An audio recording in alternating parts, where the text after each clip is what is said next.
Hey everybody, and welcome back to Farm Girl in Progress. I am Nadine.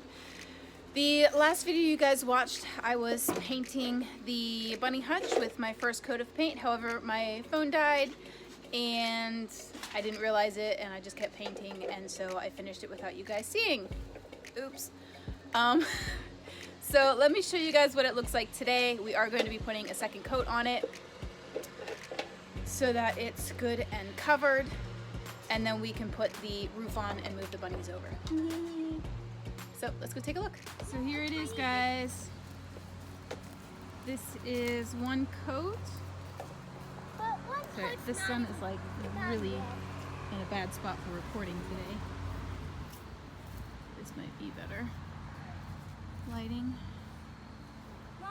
So here she is. I love it so much. This is my absolute favorite color, so I'm really happy that I went with it because this is gorgeous. We just got to put the second coat on it and we can finish up the other parts of this hutch, get the bunnies moved over, and then we can start painting the other one. So let's get started.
Alrighty guys, so I just finished up with the second coat of paint.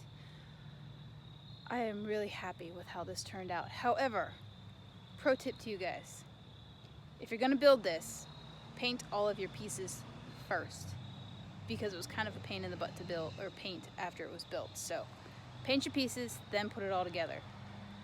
Okay, let me show you guys how it looks. So it's kind of dark right now. So it kind of looks more powder blue than teal, but she's all done now. Now we can do the roof panels, and we can build the bunny cages and get everybody set up here. So that wraps up today's video for the second coat of painting on our second bunny hutch here. Thank you guys so much for watching. If you like the videos that I'm putting out, please hit the like button on your way out and subscribe if you're not already subscribed, because it really helps my channel out. If you know somebody who would like my channel, please share it with them. That way I can reach more people with my content and teach more people how to do this backyard homesteading thing. Alrighty guys, have a great night, and remember to grow where you're planted.